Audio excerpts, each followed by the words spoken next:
Oops. Okay, can you guys hear me?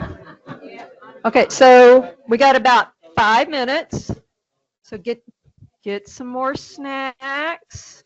Dick Schaffhausen has some T-shirts in the back for the migration celebration thing. All right, we have a shirt from Field Day from San Luis Pass. Does it look like anybody's? Okay. There's some eggplant that Anna brought. So grab some eggplant on the way out. Her garden did much better than mine this year, evidently. And then there's a couple of Bucky shirts that are free for the taking, and I'll put those over there too. But we'll start in just a few minutes.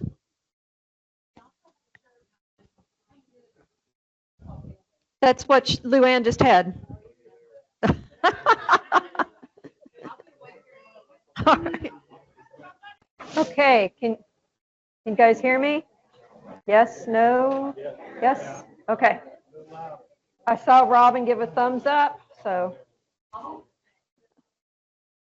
Okay. So welcome to our November chapter meeting. It's nice to see so many people here tonight. I see some faces that I don't recognize. So, visitors, y'all, okay. Can we get your names? Betty Squares. Betty Squares. Betty and David Squares. And you're with somebody, you're just visiting us tonight? Visiting, okay. All right, well, welcome. We're glad to have you.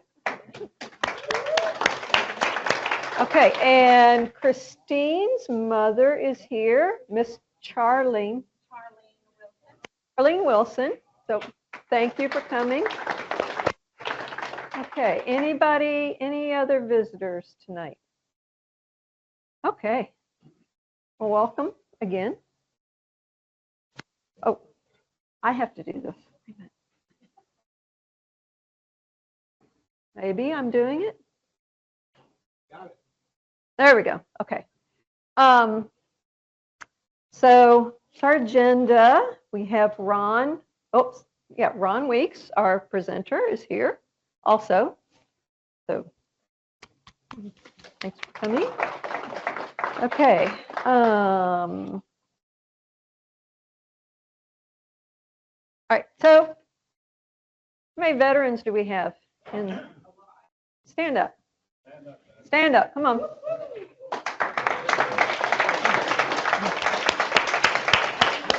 So Veterans Day was Monday, obviously, but I want to make sure we recognize you guys. So thank you, and gals. I got it, Regina. All right.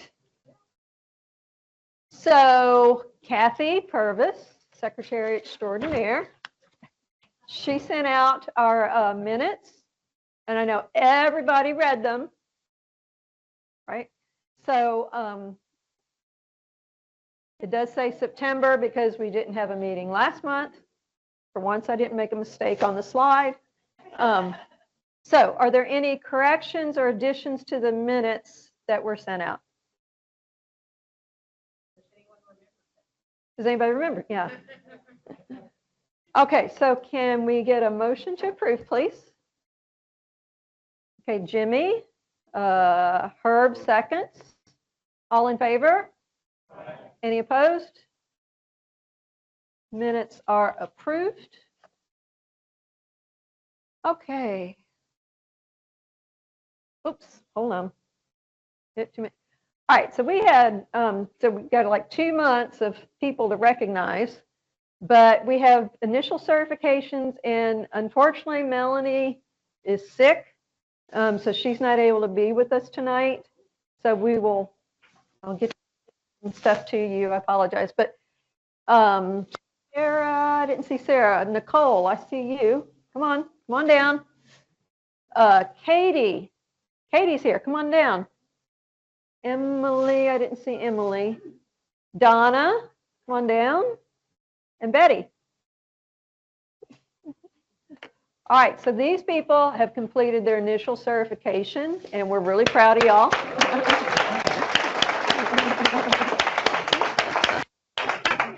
So, and again, we'll get your things to you. You know, they put in a lot of hours, and they worked really hard, and it's been fun volunteering with y'all. Several of you have been able to volunteer with, so thank you all very much.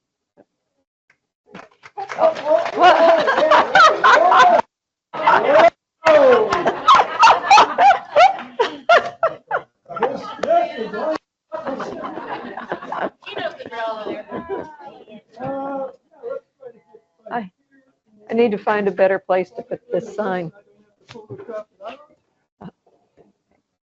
Okay. Oops. I'll stand in for Melanie.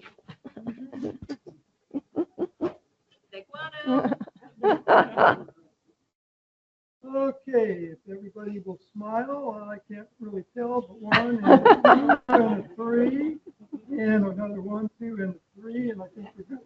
Okay, all right, congratulations.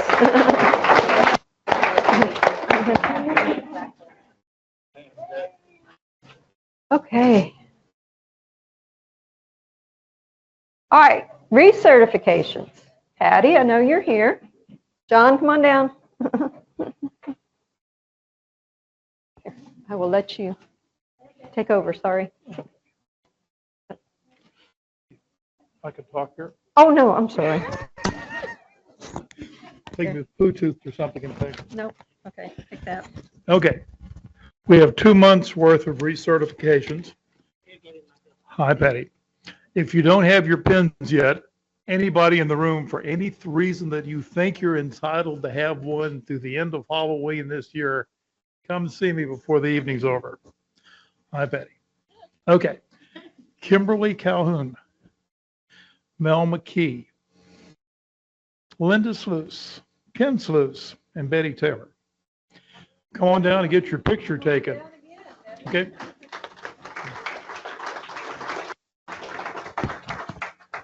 For a brief overview on this year, we've had 71 people recertify so far. That's about 75 is normally a good year for us. We should have our best recertification year this year. Partially thankful to more people coming into the chapter, the new folks.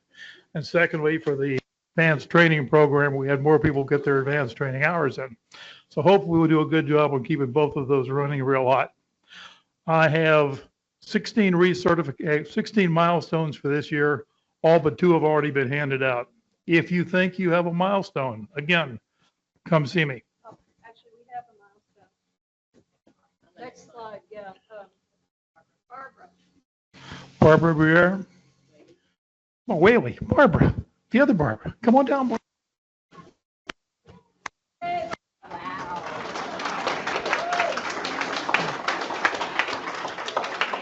Barbara is 2 of our 16 for this year.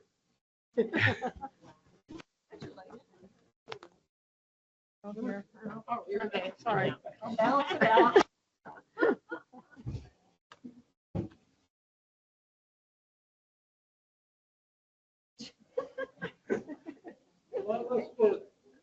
Okay, 1 and a 2 and a 3 and 1 and a 2 and 3 and another 1, 2 and 3.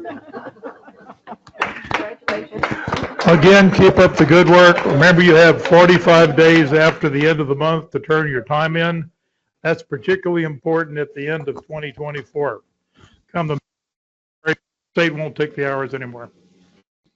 And you have their research pins. Yes. Okay. If you haven't gotten any of your pins, including tonight, they're up here at my space at the front.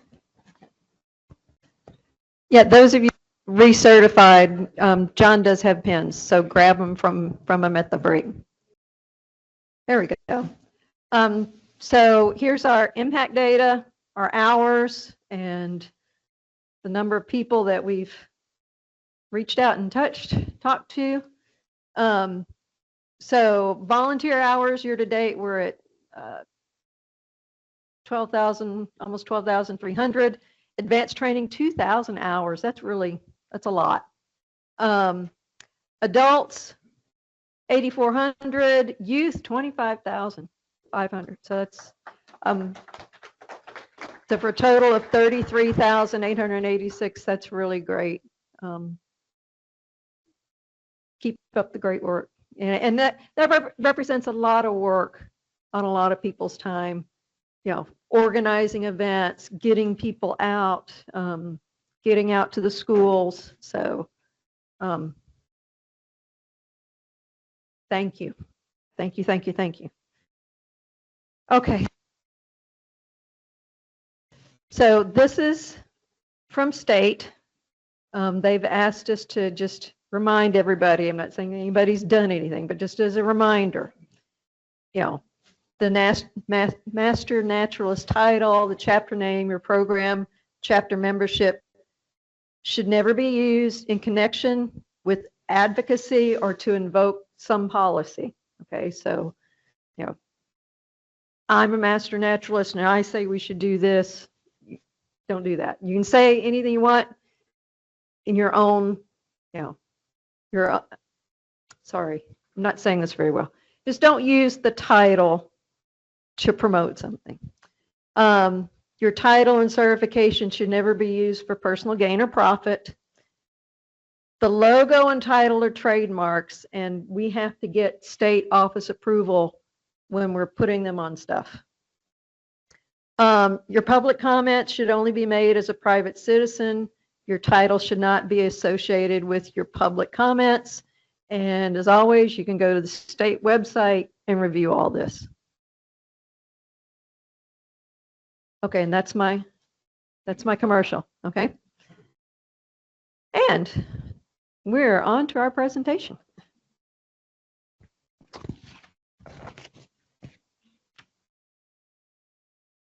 It's like getting ready to riot act. Huh? I'm just the messenger. Don't shoot me, right? Yeah. Okay, our speaker tonight lives in Lake Jackson, Texas, with his lovely wife, Irina Garapetian. Did I get it right? Close, okay. He's been a sub-regional editor for North American Birds, a Christmas bird count compiler, and an eBird reviewer. He has co-authored 2 books about Texas birds, A Birder's Guide to the Texas Coast and Bird Life of Houston, Galveston, and the Upper Texas Coast. He enjoys planning Texas Big Days, having organized teams that set the national record of 258 species in 2001. And this is interesting, the fossil fuel-free bike and foot-only, I guess that's bird count, right, Ron? Yeah.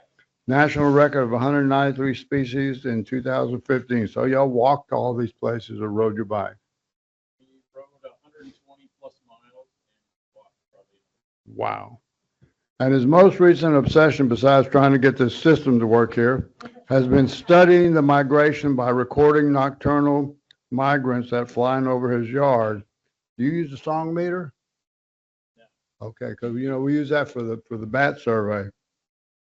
He recently retired from Dow Chemical in Freeport, Texas, and so he could spend more time birding, working out, and supporting local ministry. And listen, we gave him a week. Give it up for Ron Weeks. Thank you. That's it.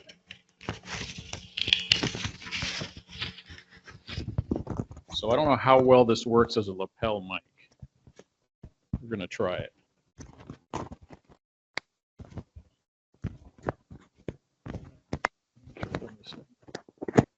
Okay, so can you hear me? Yeah. All right, good. This is my clicker. We'll figure out which way it goes here. And I think this is my second time talking about eBird. I remember being here at one point. I don't know how many years ago that was, to be honest. And clicker is what? The top button or the left-right buttons? All right, well, I tried the right. Oops. Okay, so he gave you a little bit of background, a little bit more about me and birding. I started birding as a teenager in Missoula, Montana, which is a beautiful place in the mountains of western Montana. It was actually a biology teacher that got me started. I lived in Michigan, another Dow Chemical area, for 12 years. And then I moved to Lake Jackson in 1996. Not a bad birding place, so I was pretty cool with that. My wife was not so excited. She thought this was all she thought about it. And I found it interesting you had rattlesnake on your 2024. What does that mean? It's a recertification, so many hours of volunteer time and training. It's certified as a master naturalist. Yes. So each year is a different pin. So Okay, so it's a rattlesnake pin. There's no snake handling involved with the certification. Oh, yeah. Of sorts. All right. And I've been president of the Ornithological Society here in Texas, TOS. I've been on the Bird Records Committee. I've been on Gulf Coast Bird Observatories Board for a number of years, and I recognize most everyone in here. I know some of you pretty well, but I think I recognize almost everyone except maybe the visitors. I've written a couple books, and I have in the last one, Future Master Naturalist. I thought this was in the cards when I retired, but if you've ever retired and found out you've gotten busier, that would describe me. And so I haven't gotten there yet, but someday I'll be in that chair. Yeah. It'll be a few years before I'll come back then. Yeah.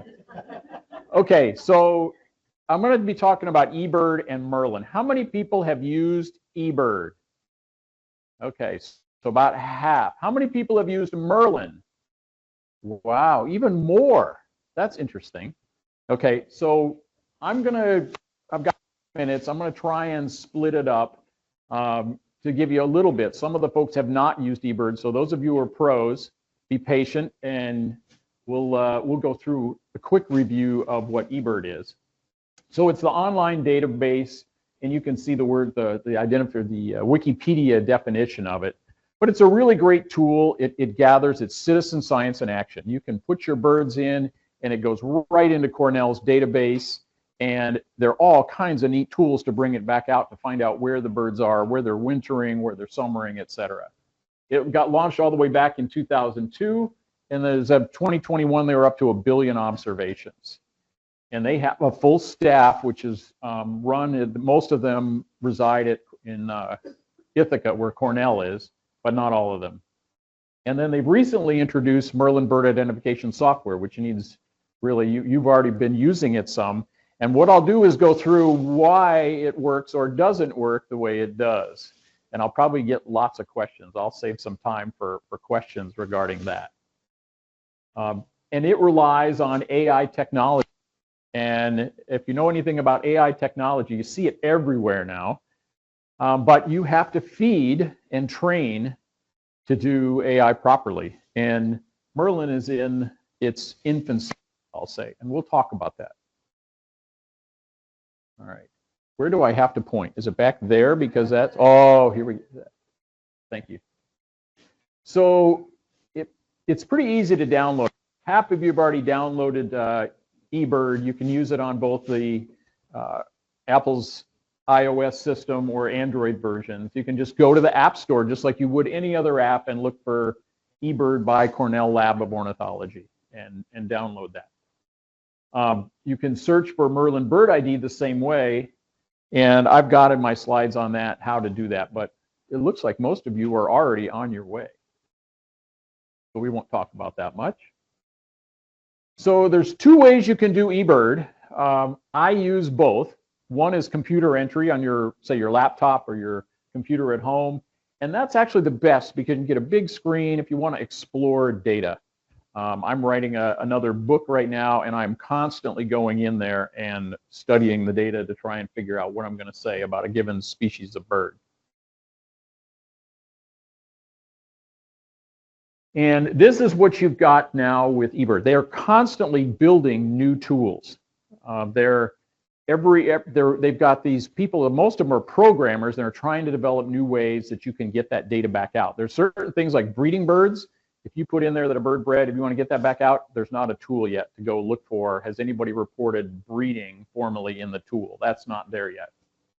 But there's a whole list of things, and I'm just going to start with submitting eBird for those of you who may not have seen it.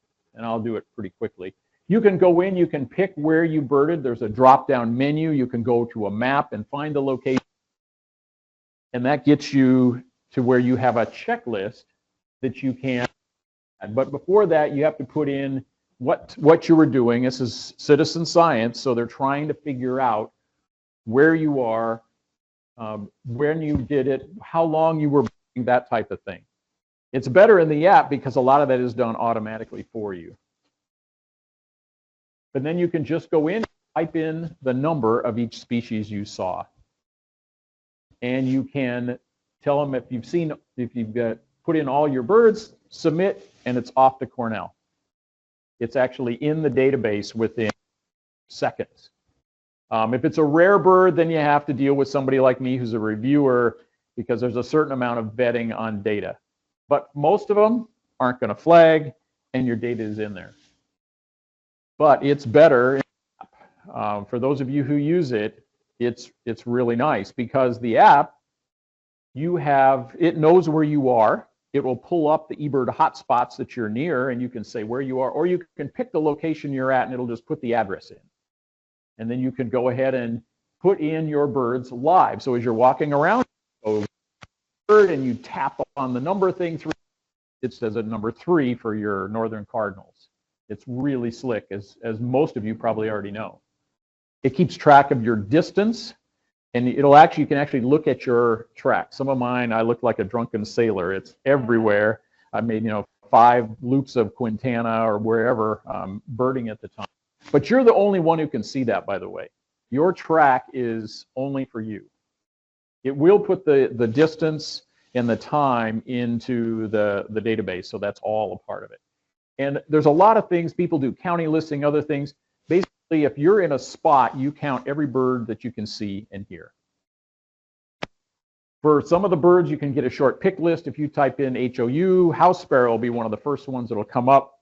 So if some of the kids who use it, it's like amazing how fast they can eBird. It's unbelievable. I've seen some, not the best thing to do, that will eBird and drive at the same time. And I don't recommend that. Okay, so this is what the app looks like. You can go into eBird. I've got both of them there, eBird and Merlin Bird ID by Cornell. You can just type those into the App Store and download it. You want to do that while you're at home, so you've got it on your while you're connected to your router or whatever you have at home. And to put it in, you simply pick the eBird logo once it's loaded up. And it will go right in and ask you to start a checklist. It'll have the time and the date already filled in for you, so you don't need to do anything. You just press Start Checklist. And then you can start adding your birds. Again, tap on the little plus sign to the left of the bird name, and they magically pop up. If you hold or tap on the bird, it'll come up and you put in the number if you've seen 1,000 red-winged blackbirds and you don't want to tap it 1,000 times. You can choose your location. It'll show where you are on the map. I've actually used it to become unlost before because I know where I am then, and sometimes it can get you out. If you're deep in a woods, you can see where the road is. So it can be pretty convenient in that way. I just have my home one. I obviously do a lot of checklists for my house. There's birds I see. I've been watching a peregrine falcon this winter. Unfortunately, Beryl took down all my trees, but now I can see the water tower over near downtown, and there's a peregrine falcon that's been there every day since September 10th that sits on that water tower every day.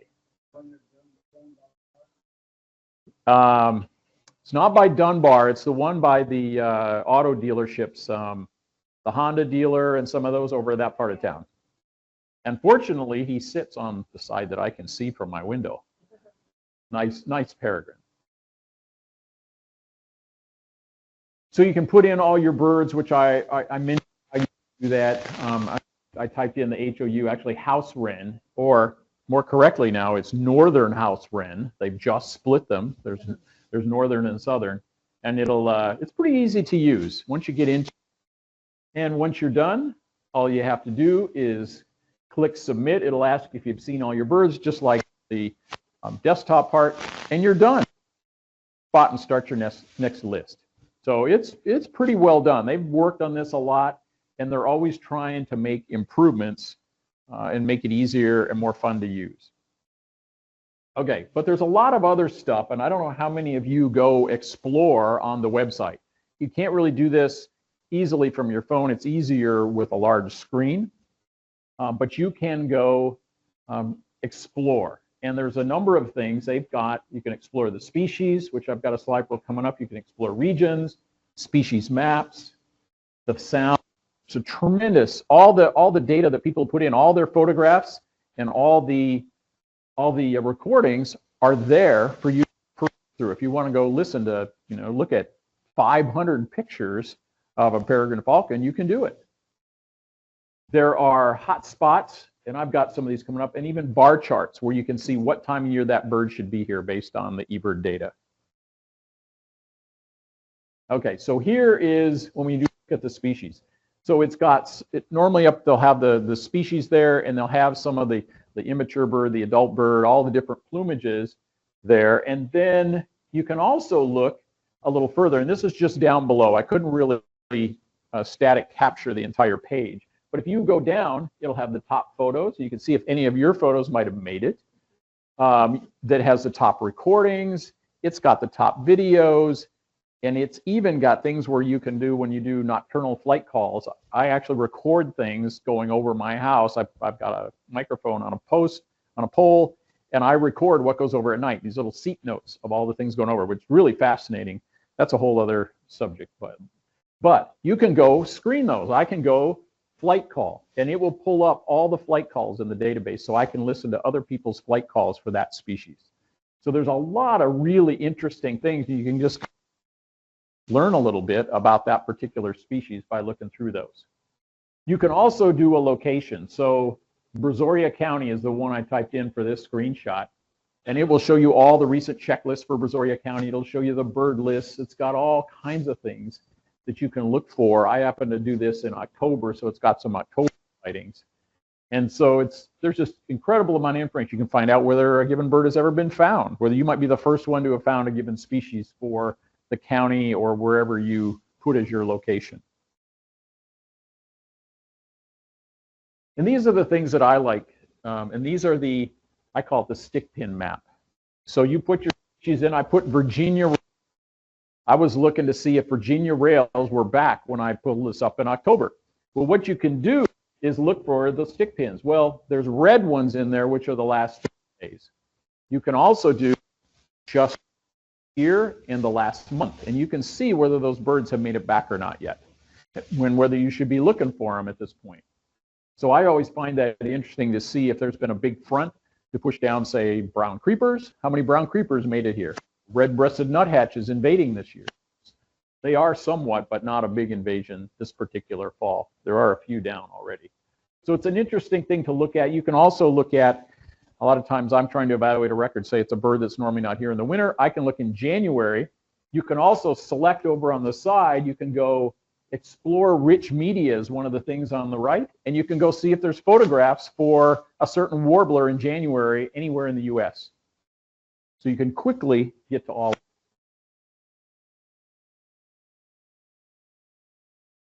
This is the hotspot map. Certain locations have been established as hotspots. Quintana is probably one that most of us are familiar with. And so you can go and look at the particular hotspot and see at Quintana what they saw maybe this morning to decide if you want. And then the bar charts. These are just kind of nice to look at to see when they should be coming back. You can look at any species. You can pick, I picked this one. You set it up to just do Brazoria County. You could do all of Texas. And in this case, I put on Brazoria County so you can see when these birds have been reported. There are also other things. You can do target species. Some of you may do this. If you want to know about a certain bird, if you have put birds in eBird, you can put in you can look and see which things you've never seen in Brazoria County, say, if you want to set it that way. You can type it in. You can also do alerts. So you can, I've never seen a Virginia rail. I want to see a Virginia rail. It will send you an email when somebody reports a Virginia rail and tell you right where it was. And you can within an hour of when they saw it.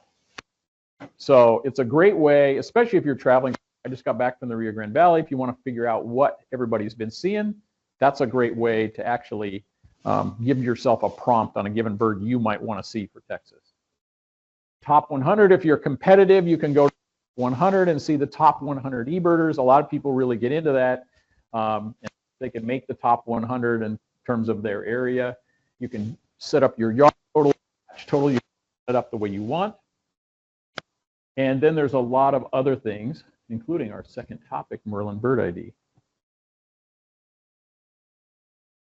And it'll keep everything for you. I mean, it used to be people would buy software to do all this, to keep all your sightings. Now it's all done free of charge by Cornell Lab. It's called the Macaulay Library, is where all this is stored. So you can see how many species you've seen. You can see how many I've seen in Texas, how many checklists I've done, how many recordings, how many. You can organize it. It organizes all your stuff for you related to birds. There are some things in eBird science. They're doing a lot of to try and study trends and that type of thing. One of the things I really like is the maps. These are maps that you can kind of use. You can kind of roll around. You can roll it over to Europe and Asia and see where a given bird breeds or winters or has ever occurred for every species you can think of. And this particular one is cinnamon teal. It's a western bird. You can see where they winter. There's some of them that winter here in Texas. And you can see how far down they go. So this is not just a range map that's stylized like your old Peterson guide or some other guide. This is real data that it shows. So it's not just filled in. It's where they've actually seen it.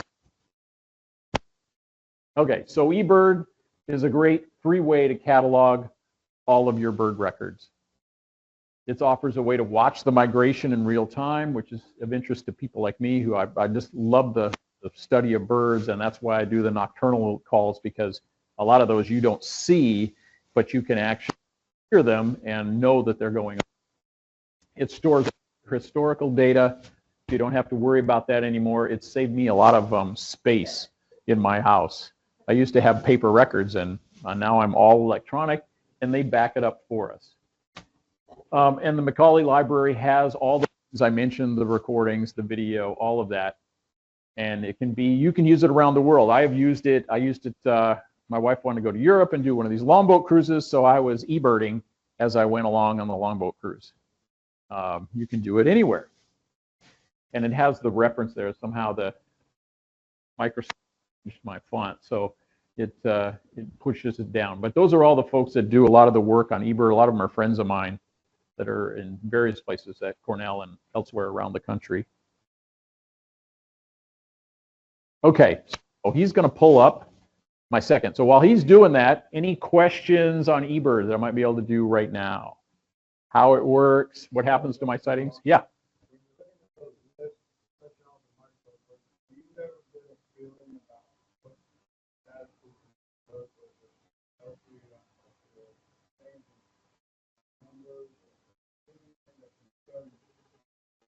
Well, there are a lot of things that concern me. And that's more on some of those other science pages. There's trend data that is shown on there. To be honest, eBird is random. It's just where you pick to go that day. What are better are regular surveys. So there's things called breed surveys where it's 25 miles long all over the country. I used to do some, and they go to the same route every time. They start at the same hour, and they measure the number, they list the number of birds. Those are better for trend analysis. But it's no doubt that, I mean, as we develop and create, and push our economy, all these things, that there's less and less bird habitat. And that does help. And that's what they're trying to work on, are tools that really work on how much are we impacting those populations. The best data is standardized routes. Yeah.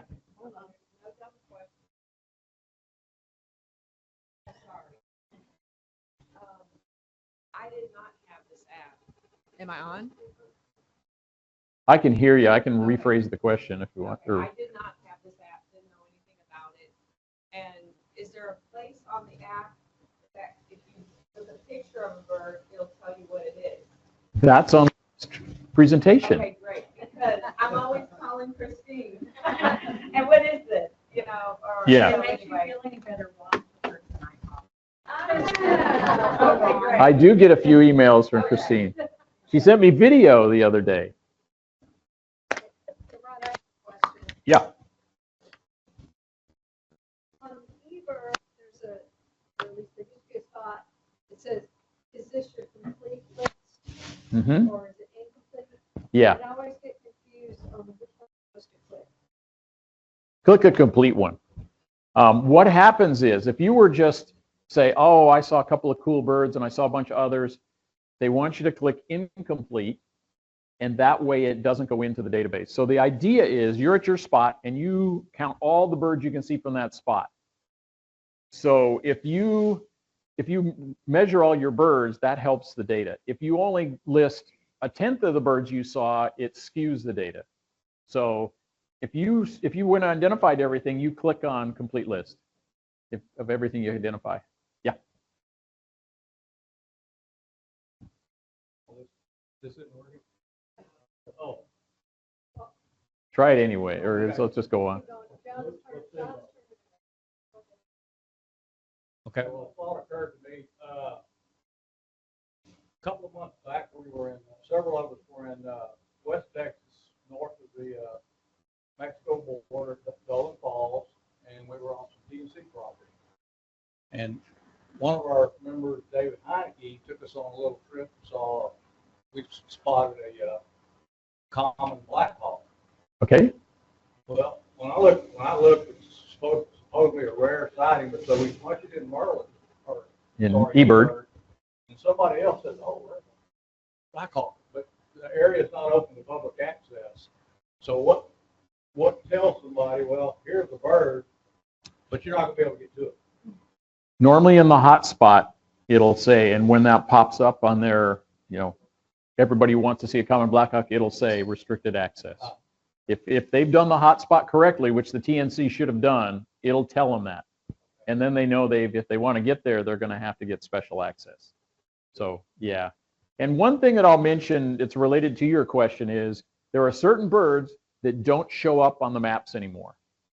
Things like owls, great gray owls, and whooping cranes is one we've had locally. We've had some of the Louisiana flock go into Texas, and a couple of them were shot by a kid. And so they have, in a lot of cases, hidden those sightings. Black rails are another one that we have here.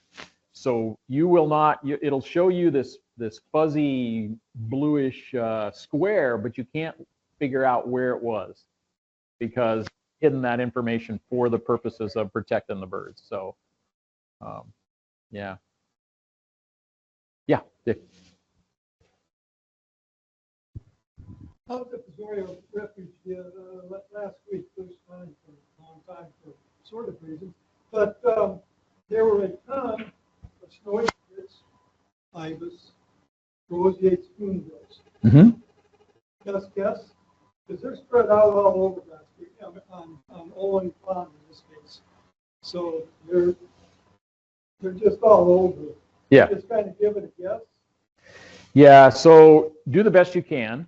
What a lot of people do is, with flocks of birds, the idea is to take a section and say, well, I'm gonna count the first 50 birds that I see go by, and then I'm gonna go 20, about the same there, about the same there, about the same there, about 140. So an educated guess. If it's there's some, and I've just been dealing with this because I'm working on a web page and book, and somebody will throw down 100,000 birds. Well, that's kind of hard to deal with. I have no idea whether that was a wild ass guess. That's what I would think it was. But just do your best. That's all you can do. If you want to count them, though, they would love that.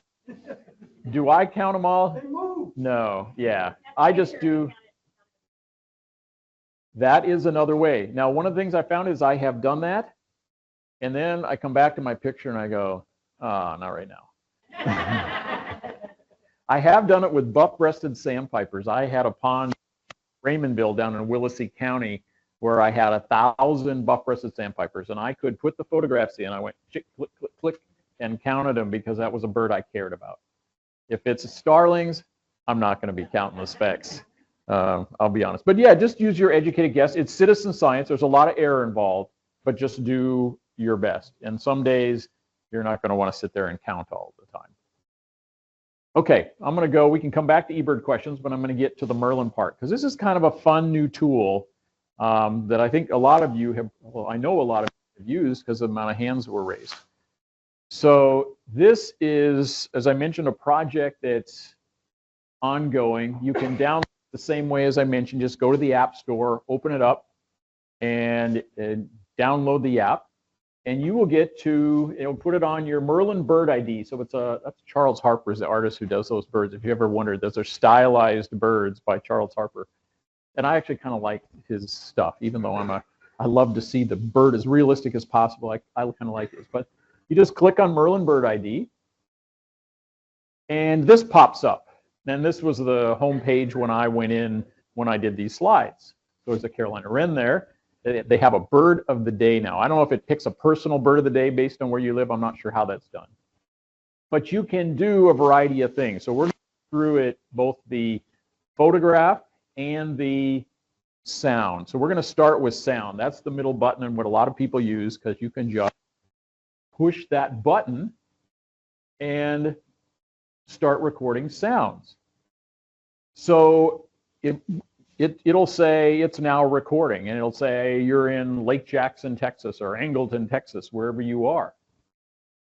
And it will start recording birds.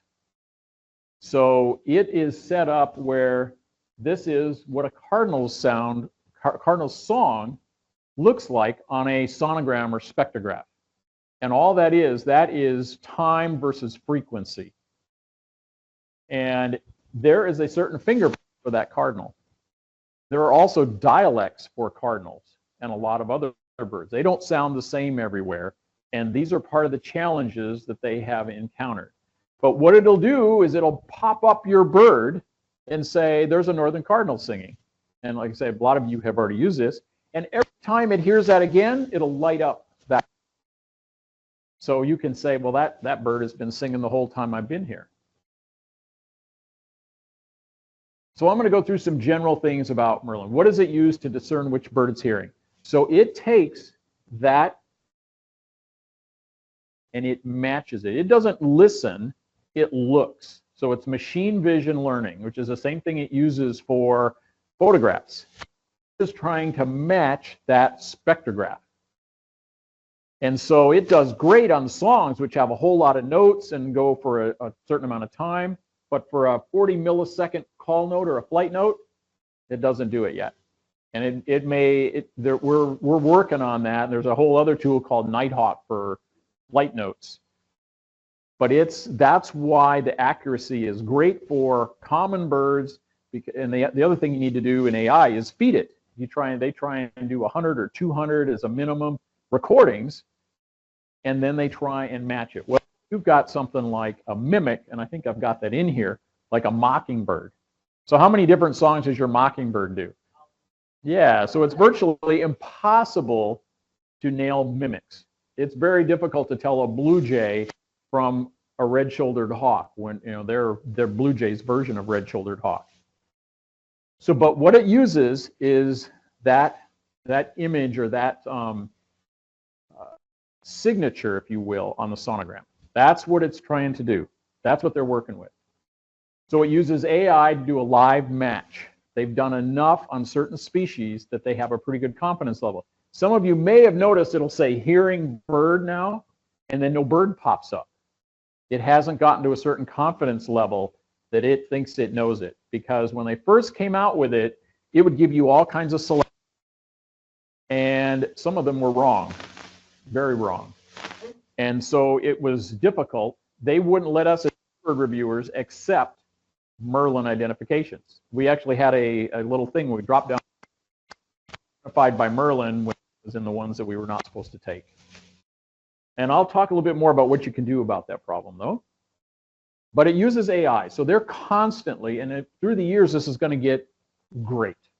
Right now, it's pretty good, and it's fun to use, and it offers suggestions as to what it may be. And in a lot of cases now, it's correct. They've kind of made it tougher. But I've had a tufted titmouse singing above my head, and I couldn't get anything on it. It wouldn't tell me what it was because it hasn't learned that version of tufted titmouse. They vary their song a lot. So I mentioned it was already the spectrograph and what it is. So as you continue, it'll start popping up other birds, and it'll give you a list of all your birds. And it'll continue on and add different things. And I mentioned before, as it's hearing them, it's lighting them up. So you know you can try and recognize it. And at the same time, you're seeing those spectrographs. So sometimes if you really get into it, you can learn what that looks like. You can think like the computer. Let's get past that one. So I mentioned already the accuracy is a problem. They are trying to work on that. It's going to get better and better, and there'll be different versions. I'm curious. I mean, if you uploaded the latest version, it may not give you as many answers as the old version. They may have changed the algorithm that says I got to be 90% confident that that's that bird. The other thing that you do, and I think I've got a slide that's coming up, but you have bird packs, so you can put in. The Merlin works the same way no matter what bird pack you have in there, but it'll let you go in and compare that. Say you're a northern cardinal with a northern cardinal sonogram, and it'll show it to you and tell you all about a northern cardinal as you're listening to it. It depends. You have to have those. Well, when I made this, I didn't realize you don't have to have the bird pack. You can do it without any bird packs, and it'll do it. You can even do it offline. You have to do some things, but you can actually do it without a connection. I don't know if you've ever tried to use eBird or anything else when you're in the middle of nowhere. It's a little more of a challenge. Yeah. Okay. Yeah, that needs a definition, doesn't it? Yeah. So there are packs for geographic reasons. Ours is Texas and Oklahoma. So you should have the Texas and Oklahoma pack. You can also do one for continental US. So when I went to Europe, I pulled up the European bird pack. I try not to have too many of them loaded up, but it'll give you all the information. So a pack is just the information for a certain geographic area. Sometimes it's by country, sometimes it's by state. Good question. Yeah. Yes. Okay. All right. How many people do we have online? I didn't know how many. Really? Wow. Okay. I'm going to get this to change soon. So call notes. If a cardinal gives a call note, a little click, it's pretty much a vertical line on that spectrograph. Vertical lines from another vertical line are pretty hard to tell apart. Some of them have a little bit of texture to them. If you actually blow up warbler call notes that I record at night, it becomes sinusoidal. Now that's when you're getting into it a little bit more, but there are ways that can do it, so someday that will happen. But right now, most of the time, if you hear a bird chipping, some of the notes are in if they're distinctive, other ones it can't tell from the other vertical line. So that would be a call note. Mimics I mentioned already, mockingbirds, and there are quite a few birds, almost all the jays do mimicry. A lot of their calls, it may come up as another bird. We were just talking about Allie. Green jays do all kinds of bird calls too. You might not think of them as a mimic, but they are.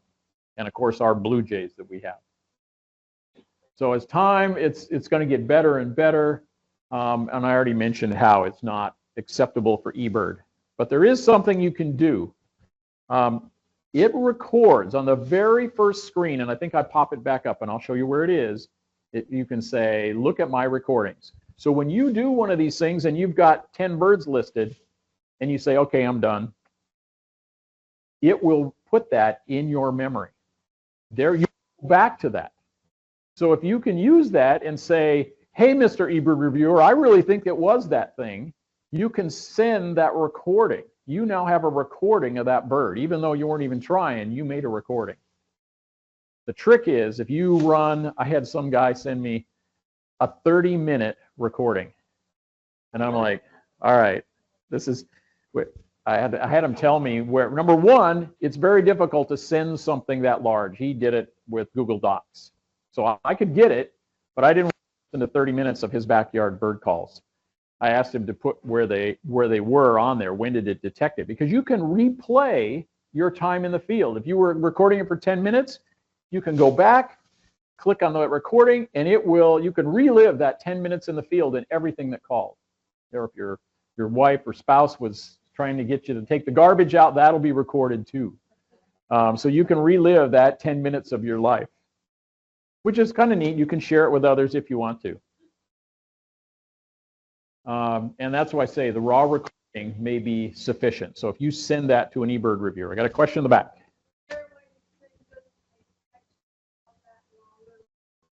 Okay, so the question is there a way to send a section of the long recording?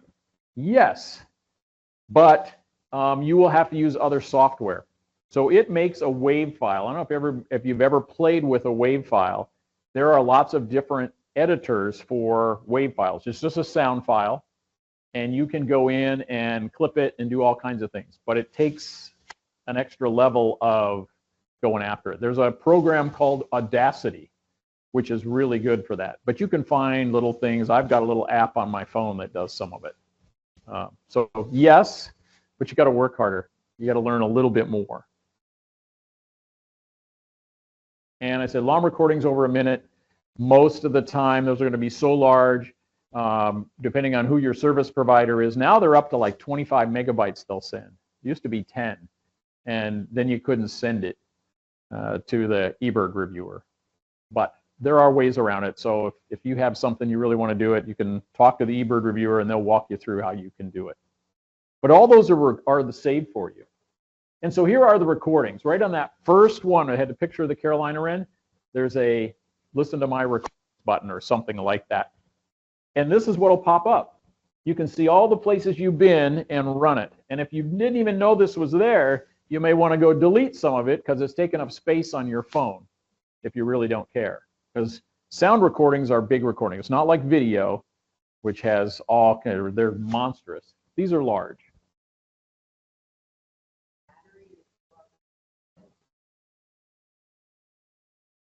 Yeah.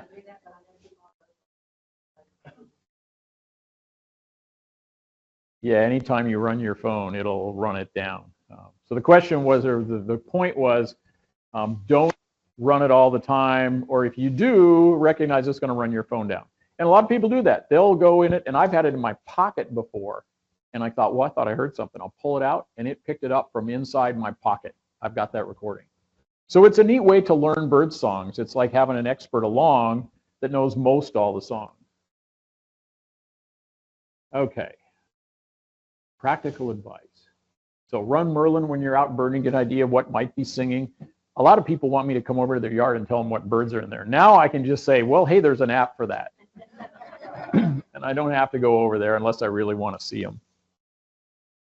It'll pick up calls and songs that are lost in the chorus. That's the thing. If you've ever gone out at dawn, there's 20 different birds singing at the same time, and it's just like this total blur of noise. And there's also trucks going by and that kind of thing. Well, it'll sort through that because it's looking for that image, and it doesn't get as distracted as we do with all the other sounds. So it's a great way to sort out a lot of things. And you can just kind of look and say, well, that's one I'm interested in, and see if it pops up again, and know that that bird is singing next to you. So you should always try and visually confirm a bird. As I mentioned before, you can take that recording and send it to the reviewer. And actually in eBird, what they want you to do, and not that many people do it, is listen to it. It'll tell you it's a blue jay, and you'll go, well, that's right, that's a blue jay. They want you to go, yep, that was my bird. There's a place on the tool, and that will help them reinforce it and say, well, this is another blue jay call because it's been verified by you seeing the bird. It then feeds back into their whole AI feed loop. And this is what I mentioned, how big the files can get when you have. So you don't want to have half-hour recordings all the time. I've had some people, that's the same guy who sent me the 30-hour recording in here. So it's a way, if you are hearing challenged, and we're all approaching that, right, as we get older, to hear again, a chance at figuring that bird out, or at least knowing you should be looking for that unusual bird. And then there's the editing with software. And if you want, I can, and mostly you should have fun with it, right?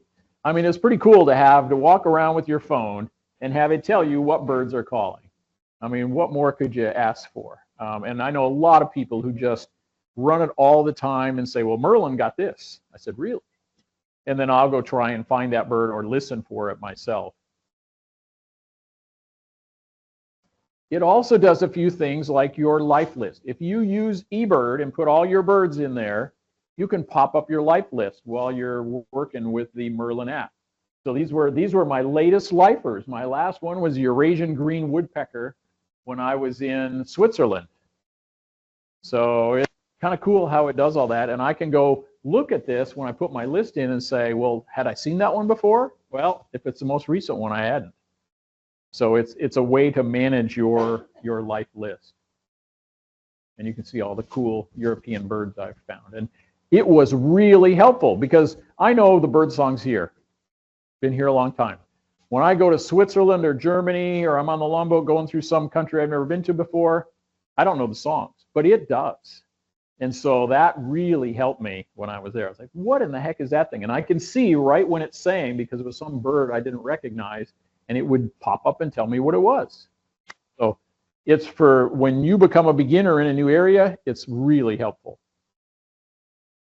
And they are working on, it's not as refined in some of the areas of the world where they don't have as many recordings of those birds. You can have recordings of those birds to build the AI and have it do that. But for a lot of the songs, pretty much anywhere in the world, their database is huge now.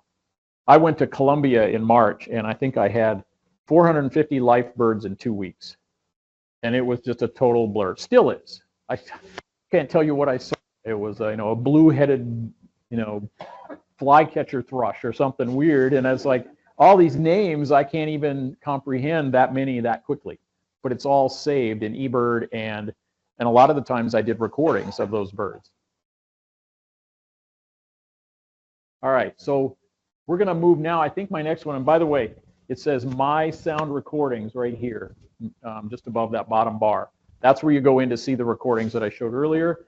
And then we're going to go through and we'll look at photo. And I haven't used photo as much. There's one other thing before I leave it, the sound-wise. If you have a recording of a bird and say it's the wrong season and shouldn't be around here, there's a back end to this, the machine that actually runs it and can do any bird from around the world if it's a rare bird, because it will intentionally not bring certain birds up. So if you look at blue-headed vireo, it got split into three lookalike species, Cassin's vireo on the west side of the U.S., blue-headed vireo on the east side, and it will not, if you're in the East Coast, it will not tell you you're hearing a Cassin. It kind of disappoints me. If I had a rare occurrence, I'd want it to tell me. Well, there's a place you can go. There's a thing called BirdNet, BirdNet. You can search it, and it will ask you to import your recording. And if you've got that WAV file, you can do it, or maybe you recorded something directly onto your phone, and it will go give you your suggestions. I found out that I have all kinds of Eurasian owls in my yard, according to BirdNet. But it does give you an idea of what it might be. It gives you suggestions. And there are a lot of cases where in these flight notes, they haven't sorted them all out yet. They don't even know because it's dark and they're going over at night, so how do you verify it? They're getting there, though. Yes? No, I haven't yet. And I don't have slides to go each step, but I'm going to show you generally how the photo works. So step by step is identifying your bird. So the question was, how do I use the step-by-step button? I'm going to go ahead and answer your question. And what you do is, and I don't have all the screen captures, but it asks you, where was your bird? When was your bird seen? It'll ask you all that background information, and then it'll ask you to upload your photo if you have it. And so it gathers information. I think it asks you a couple of other questions. Yeah, like, was it bigger than a bread box? People, bread box. Kids don't even know what a bread box is. It'll ask you a series of questions to deduce what you may have had. And then it'll ultimately, I think, get to your photo. Now, I don't use it on a regular basis, so I don't have every screen memorized. You may be going through it right now. Yeah, that's the best way, is to just go play with it. And if you get stuck, you ask a friend who knows a little more than you do. That's the way I've always operated. Okay, so photo, and this is related to the step-by-step. So it does photographs. And again, it's machine recognition for the photographs. And you can go look for pictures of birds, but generally, I think I have, this was something I was, let me do these since they're in order. You can go explore the birds. You can click on a given bird, like black-bellied whistling duck. Everybody has those around. They're flying over your house every night. You didn't know it. And it'll say gangly duck, gives you a description, and then it'll give you all kinds of information about that bird. You can actually go get calls that you can play in the field if you want. Use discretion, use your ethics, to actually play. So it's got a pretty good library of calls that you can pull up off of your Merlin app. So you may not have realized that. I asked somebody, where'd you get that recording? I haven't heard that particular one. And they said, well, it's on Merlin. And it'll also, I'm just scrolling down now, what I would do on the app, and it's got the range and quite a bit of information about black-bellied whistling duck. This is where you can go set the bird packs. And I'm hoping I'm going to come to a photograph one. If not, I'm going to explain it. Here are some of the bird packs. Here's the ones I had at the time I did this set up. There's one for Europe because I was taking my longboat cruise with my wife. And then US and Texas, and I put the continental in there so I could look at all the birds of the US. Okay, so here we go. Here's the photo one. I was hoping it was in here. So first step, take photo. So one of the things about the photographs is you have to be able to handle that photograph. You have to bring it to the app. Merlin is not a desktop app, so you can't pull it off your hard drive. You have to get it to your phone and be able to pick it out of your list of photographs, of the family and everybody else. I don't know how many you pay for, how many million photographs you have, but you have to be able to go find that photo. So if you've just seen the bird, it's not too hard. It's one of your most recent photographs.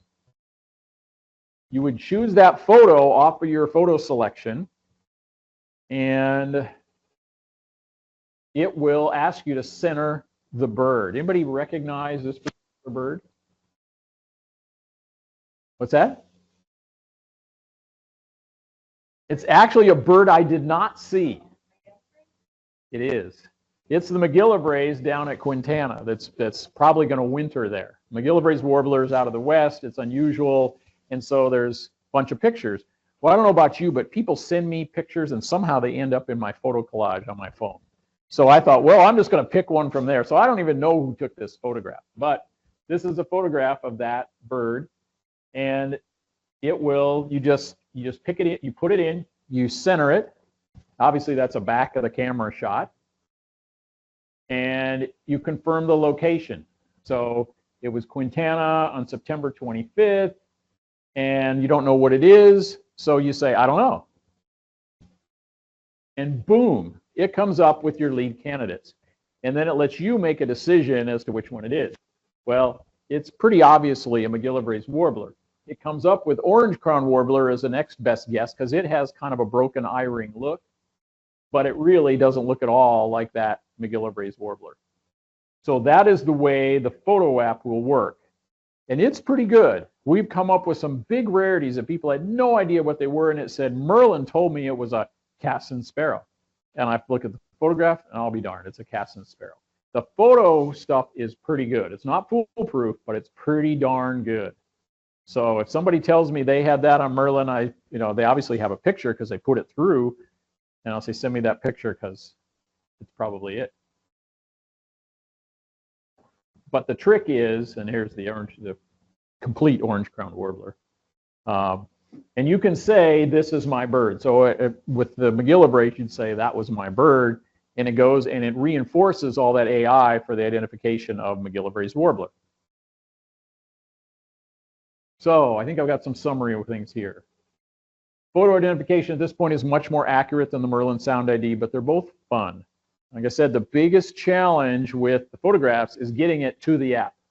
If you've got it on your, I've done things where I send them to my phone. If I take it with my, my telephoto lens on my camera, I've got a way to move it. If you've got a more modern camera, you can shuttle it a lot easier. Depends what your technology is that you've got. But it can still be wrong, especially if it's like way off, like just some blur. It can't do blurs. And if it's out of focus or a long ways away, the accuracy goes way down. But if you get a good picture of it, it'll probably nail it. And again, it presents the best candidates. And that was what I had. So questions. There's a question right there, Mickey.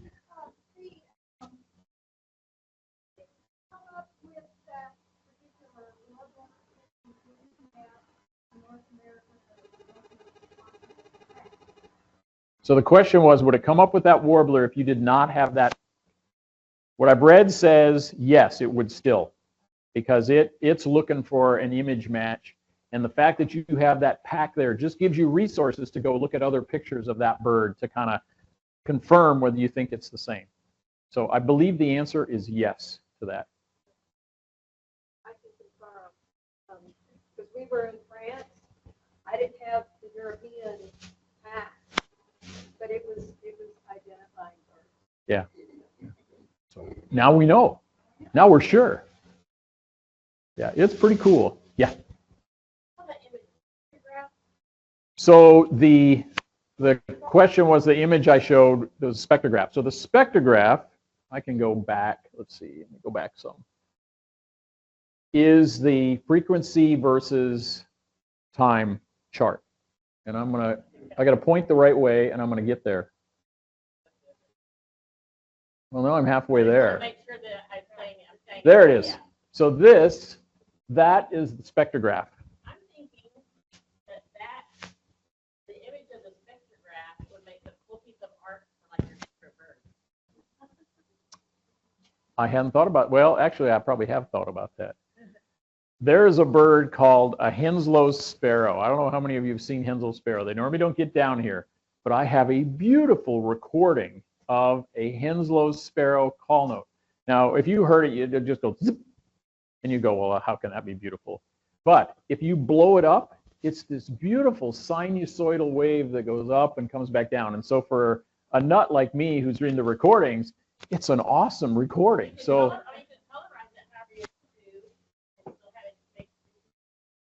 there are. So it's amazing to me just how many of these things are sinusoidal. If you really blow them up, like this is not blown up at all. I'm talking about taking 40 milliseconds and blowing it up to the whole screen.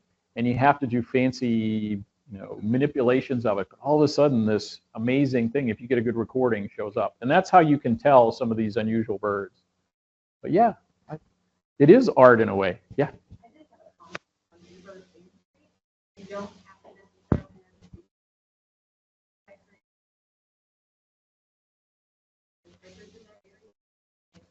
Yeah, she's right. So the comment was for the folks online, if you just in woodpecker, it'll show you all the woodpeckers in your area. So it's really good when I'm trying to do my list and I'm behind. I've seen 3 woodpeckers, so I type in woodpecker, all checked off on my list at the same time. It's pretty nice. Yeah. So I have a question.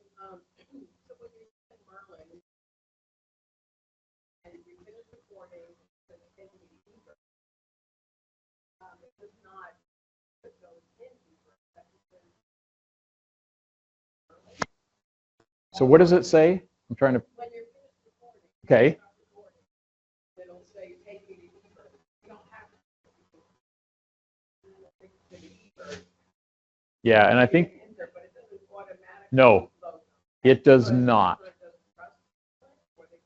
They haven't created the link, and it probably doesn't trust it yet either, to be perfectly honest. It's the same people who are doing all these things, so they know.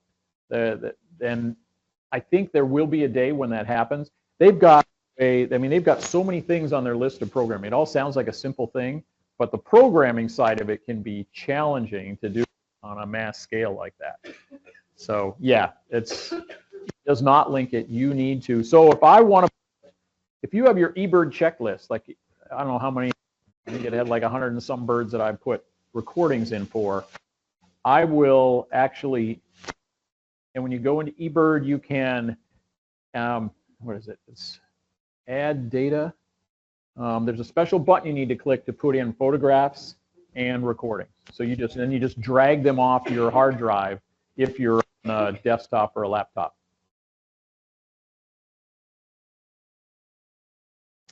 Okay.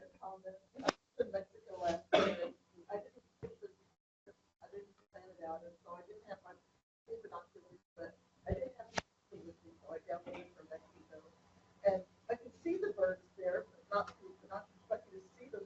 And then it was telling me what they were. It was so cool.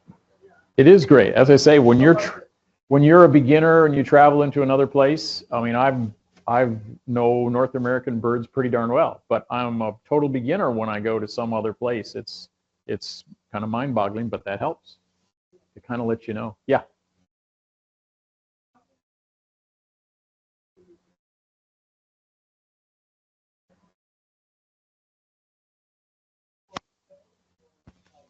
So the question was, if you're traveling, should you download that pack? Merlin and eBird will work the same whether you download it or not. But that's going to let you, when it tells you, you know, it's a white-winged hoo-hoo, you can go look up white-winged hoo-hoo and say, oh, yeah, that looks like the bird I'm seeing. And it'll tell you something about the bird. So it'll help you reinforce a lot of what you're seeing and hearing. So I would, and that's what it's there for.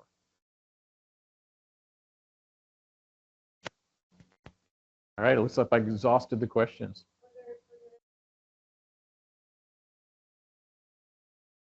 Questions online from... Oh, was it another question?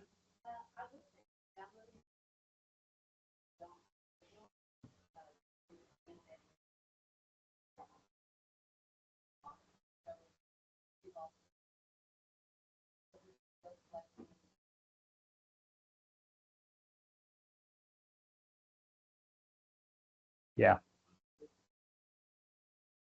Yeah, most all these tools will work offline because they realize that there are places that still don't have, you know, 5G signal or any signal at all. I go up to northeastern Montana and I mean, essentially my phone is a worthless piece of rare earth metals and glass and plastic because you can't use it for anything. I can't navigate, and it's the same way. If you have it, though, if you have it downloaded, some of these tools will work. And so, but you obviously need to do that while you're at home with a connection. Otherwise, you'll sit there forever. All right, well, thank you. Thank you very much.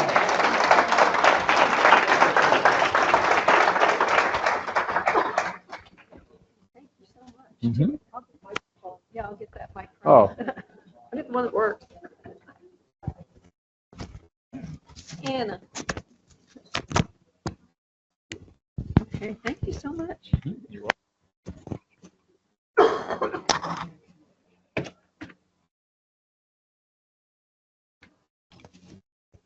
Okay, so next we will be going to break, and I want to thank Donna, Rich, you were bringing something, and Janet and Barbara and anybody else that brought snacks tonight. But Anna's got something she wants to share with folks, so I wanted to do it before break in case you want to talk to her during break. Okay, I'm taking a group of people on a trip next May to the Canadian Rockies. We're going to Banff and Lake Louise, and then we get on a train, the Rocky Mountaineer, spend a day traveling through to Kamloops, and then on to Vancouver. And there are 6 spots left on this trip, and there's some kind of special deal going on this month. So if you're interested, let me know. And I figured naturalists, it's supposed to be beautiful. All right, thank you. Okay, so I've got 7:15. We'll take about 5-ish minutes break, and then we'll get going, okay?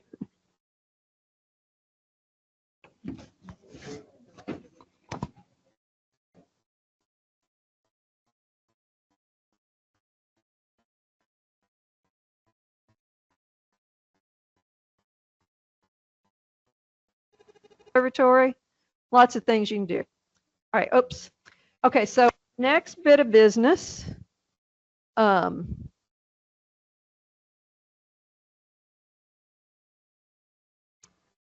so Mickey, do you want to talk about this? You want me to just do it? Okay. So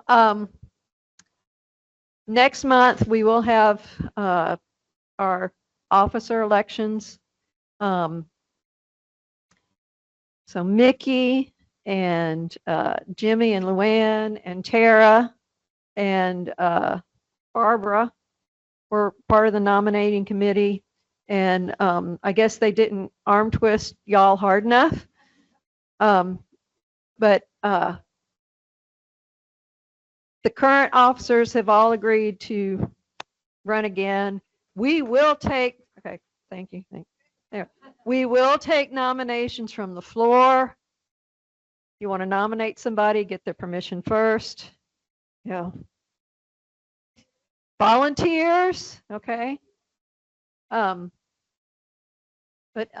in all fairness, we've got to get some turnover, okay.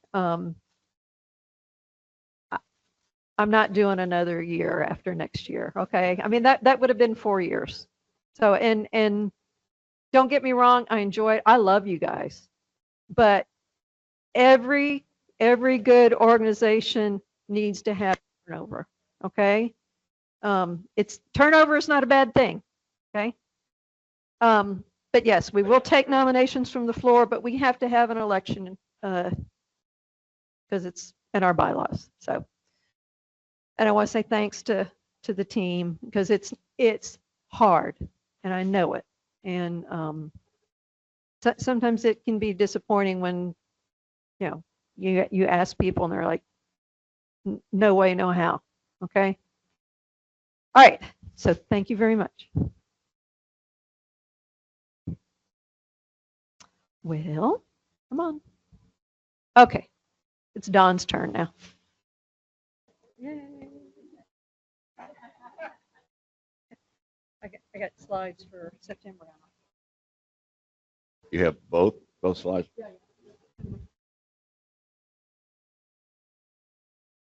Okay, this is September, which is a little kind of old business. Opening balance 12,657.15. Revenue basically was one of our members gives a monthly contribution every month, same amount. So those of you that would like to do that, feel free. You can go through Square, you can go through any number of operations that they basically will send us the money. So I like that. Expenses were a variety of things that took place over the month of September, ending balance of 11,917.37. Okay, opening balance was October, 11,917.37. Revenue consisted of the same individual who gave us the money every time, and so one member sent their dues in, which was a little strange since it's November. I wasn't sure whether it was 2024 or 2025. So I'm assuming it's 2025. They were just a little quick on the draw on Square. Expenses for the month of October consisted primarily of the AT Day, for the food and activities that were going on with AT, with our annual AT Day or field day, and the ending balance of 11,564.47. As far as dues, please don't send, wait until January. So if it still comes in as dues showing up as 2024 dues, so which is confusing to try to figure out which one it actually is. Because if you're waiting till November to pay me, I've been amiss. I should have been on after you butts a long time ago. Any questions about any of this stuff? Thank you.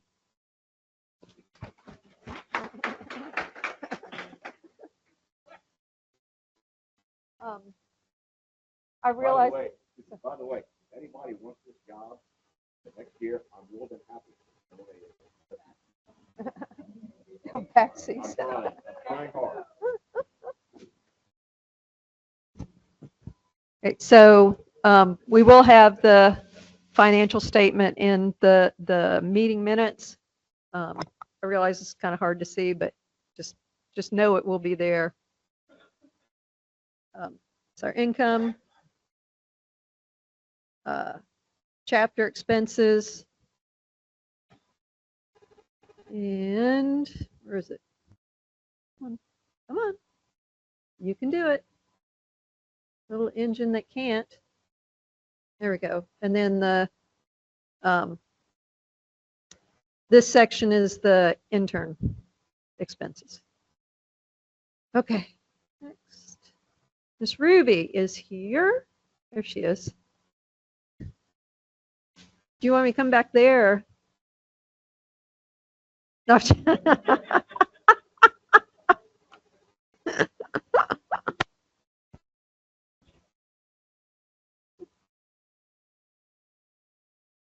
Didn't think about it. Oh. Yeah.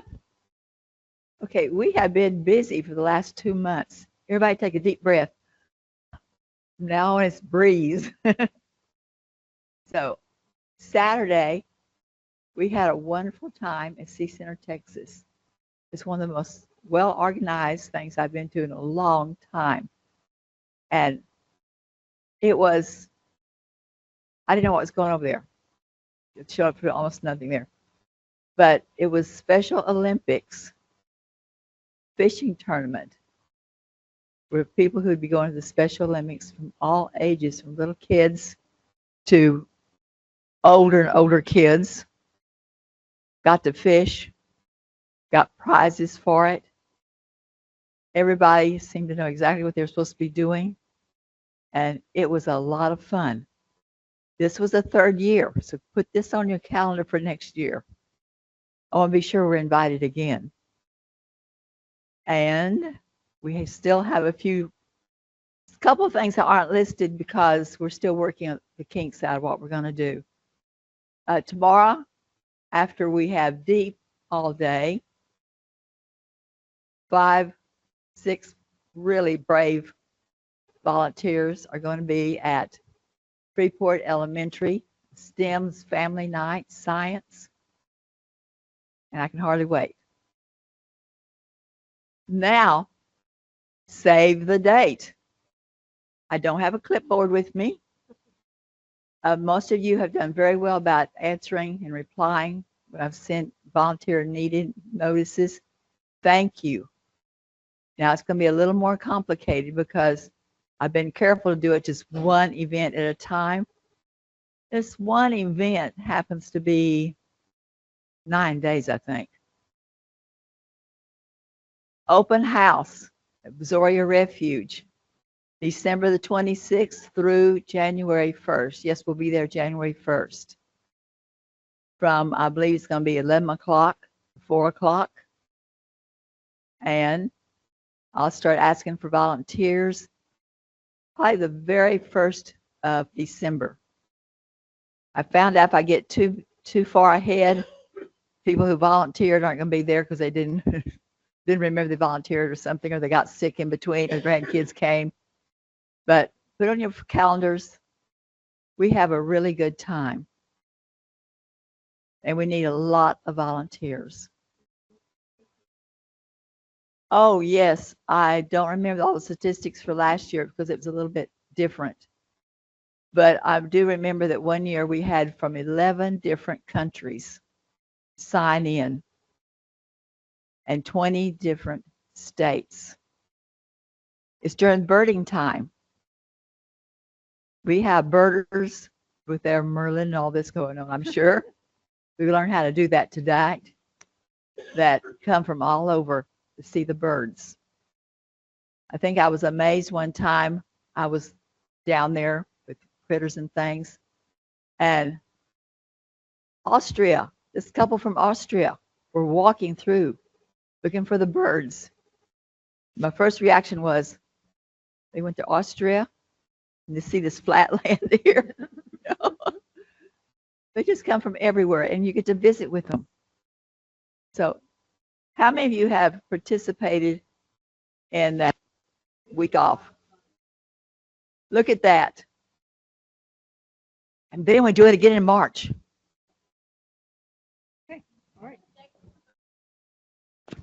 The day after Christmas through the first day of January.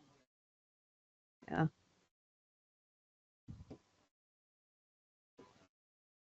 So that's a Thursday through the following Wednesday. Okay. Yeah, yes.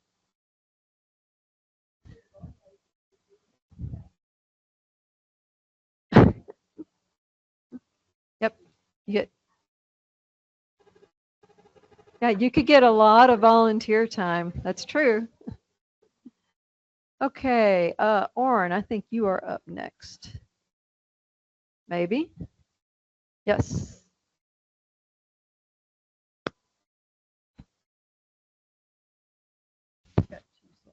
Yeah. Oh, here, wait a minute, here. Here's your mic.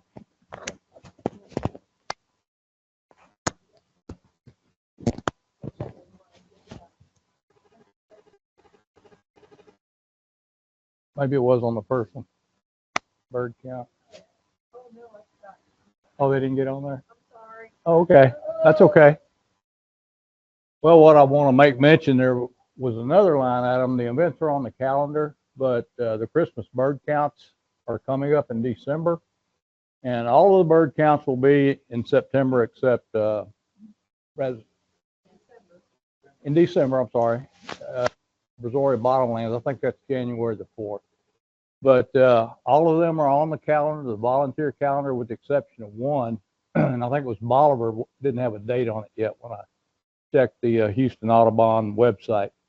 But what I want to make mention, and I think I did this or said this last year, but you know, there's a lot of expert birders involved with that.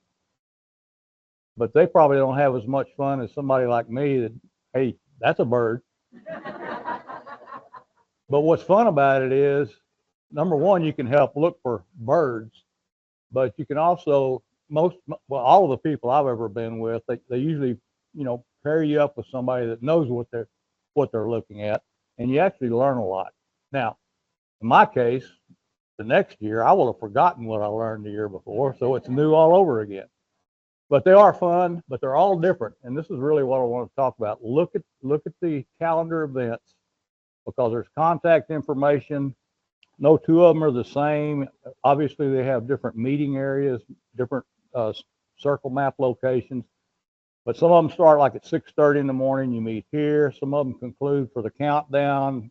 In the case of San Bernard, there's real good food at the end of that one. Sometimes it's at a restaurant, and you may buy your own burger or whatever. But they're all different. Some of them you register for. I think a few of them you can just show up, and then, you know, they see who's there, and then they'll pair you up or team you up. Yeah. I mean, it's can be a good 12-hour day potentially. So anyway, they are a lot of fun, but you do not have to be an expert birder to participate. In fact, they ask for people to help. Some of them have a cap. In other words, they get to so many people that have registered, and they say we're full. But most of them that I've been involved with are not like that. If you want to participate, look at the contact information on our volunteer calendar. Go from there. Let's see, beach sweep. That'll be 12/2, correct? That's good. Yep. On the second bullet on the storm debris cleanup, most of that, not at the refuges, but Brazwood Preserve, Hanson, most of that has been done. And the construction projects right now are pretty slow, really nothing on the plate, but it seems like every time I say that, something pops up. So if you're interested in just, I don't know, doing miscellaneous type outside activities in case I get a call, let me know that you may have interest, and then I can put you on my distribution list when I send out pleas for help. So please let me know. And then I don't know, is there another work day on DFNC? Yeah, on the Dolores Fenwick Nature Center, I know Kathy and others have spent time out there doing some native plant gardening and trying to resurrect the garden and doing some pond work. And I guess there's probably going to be quite a bit of activity out there. So just stay tuned to the calendar for the events as they pop up. That's about all I've got. Yes.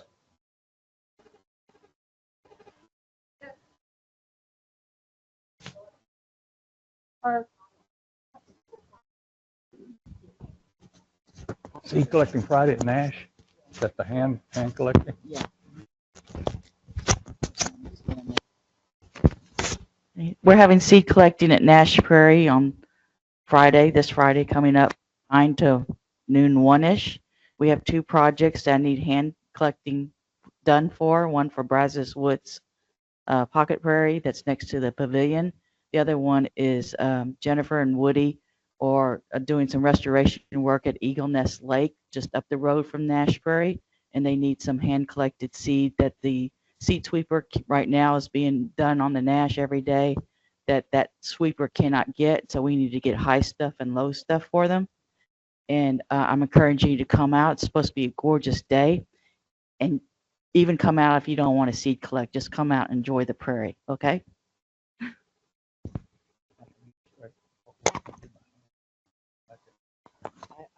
I will teach you how to do it.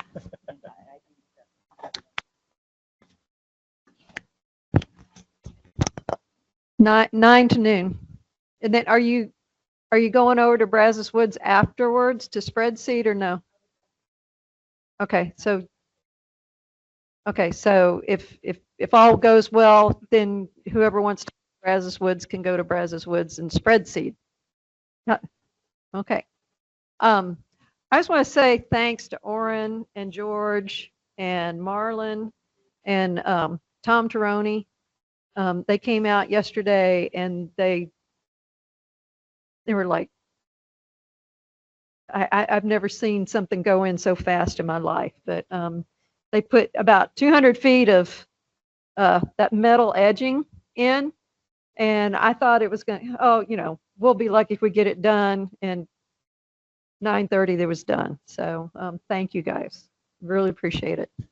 And Cullen and Katie are up at Dolores Fenwick are very happy. So I'm going to get with the master gardeners and we'll set up another work day, maybe one more before the end of the year. And our goal is to come up with a time, maybe every other month, where folks can come out and just help keep that little habitat area looking nice. Okay, Christine. Oh, there you are. All right. How many of y'all went to Fall Field Day? It was a lot of fun, wasn't it, you guys? So the item that I think we all enjoyed learning about was Kathy's team found what was it, a bi? It was a scraper, but a bi-faced scraper from the Karankawas. And because it was found in a county park, we had to, it had to be submitted to the park. It's being confirmed. Okay. They gave it to Phil? Wow. Okay, cool. Cool. So we are going to be having our spring advanced training day probably in February. It'll be on a Saturday, probably mid to late February. And this time our theme is going to be species of greatest conservation need. So anybody know how many of those we have in Brazoria County? 90. So that's plants and animals. So we're going to pick out some.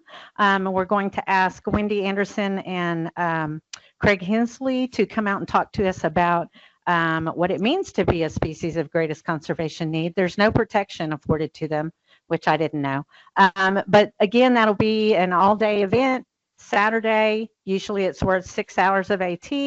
And if you would like to help plan for that, then let me know. We're going to be meeting very soon to start doing that. It is also time to submit your Eco Fund application. If you have a project that's near and dear to your heart, that $500 would help, or even a lesser amount would help for that project. I encourage you to submit an application. I will send out an email tomorrow to everyone.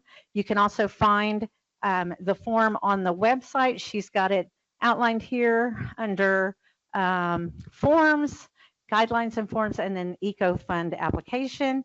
You have to have been a member for 2 years and certified, and it can be anything that helps our expand our mission and outreach. It can be with a partner, and if you do it with one of our partners, you need a sponsor from that organization. But deadline for that to get those in is December 31st.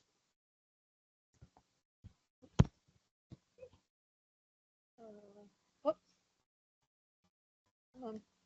Oh.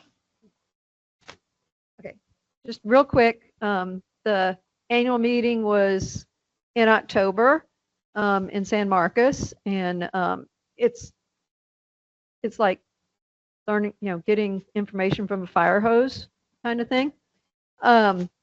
Just a few things I wanted to share. The bat monitoring project that Mickey she brought to us, okay. It won a national award from the Alliance of Natural Resource Outreach and Service Programs as the Outstanding Project of the Year. And so they presented the award to Craig and what was her name? Wendy. And Craig was he was all verklempt, but it was nice because he made references. This belongs to all of you. So everybody that participated, give yourself a pat on the back. That was a well-deserved recognition. Also, this other group, Associated Fish and Wildlife Agencies, presented the Stephen Keller Award, which I have to go look up to see what that is. But it was an international award that was presented to the state program for, just being an excellent program. So again, that's all of y'all. And they gave us this handy dandy nifty report that you can go online and read it, but I want you to go to page 51. Because Bobcat Woods Trail and that work out there was one of the, was what, 2 years ago we won for this project? Yeah. Which was, the friends and whoever else. But anyway, it won chapter project and it's featured as one of the projects in this report. So well deserved, guys. Yes.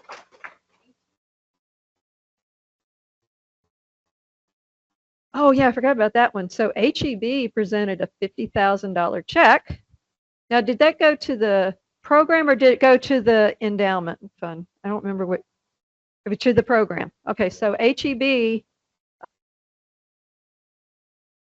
for the pollinator garden. So HEB is providing $50,000 in grants to Master Naturalist chapters. We have to file for it, but basically it's for pollinator garden stuff.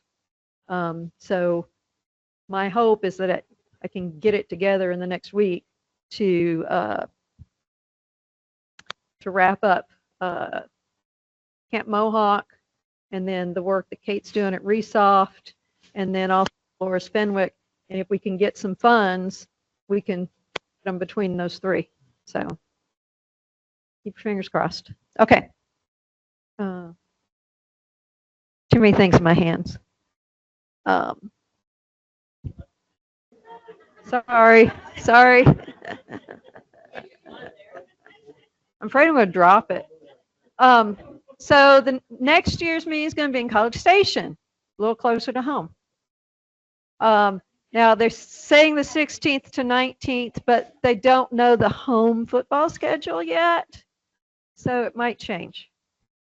But, okay, and I know you guys have been waiting for this. The recertification pin will be the Greater Roadrunner. And so I went to iNaturalist to see if there's any Roadrunners in our area. And supposedly there are, and I went and looked at the little dots and there was pictures of Roadrunners. So who knew? Who knew? Okay. So according to Mel, she's planning on starting the next intern class in January, and she's got about 17 people, to right here, that are interested in joining. So tell your friends. Okay. Patty, y'all saw the newsletter that Patty sent out last month. Thank you for taking that over. So you can send her stuff at that address. That's still the same submission thing for right now? Okay. Okay.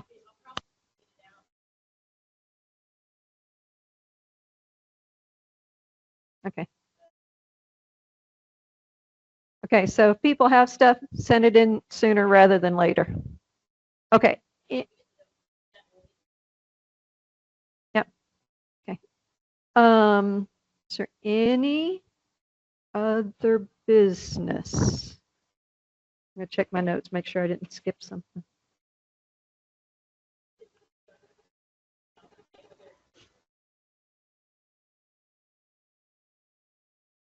Oh, yes, it's on the table. Okay. All right.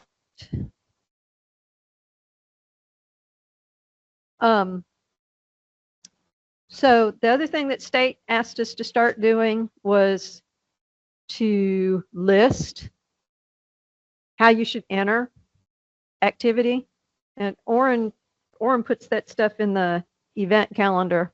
They asked us when we have presentation stuff to do this. So that's what we're doing. So tonight, an hour of AT, and we'll say an hour of VT, plus your travel time. And that should be, whoops, come on, there we go. So our next meeting will be Wednesday, December 11th at 9 a.m. John is going to be doing a presentation on white-tailed deer, white-tailed deer. Okay. All right. So hope to see you here, there, and bring a friend with you. All right. So I have 7:52 and we are adjourned. So thank you all.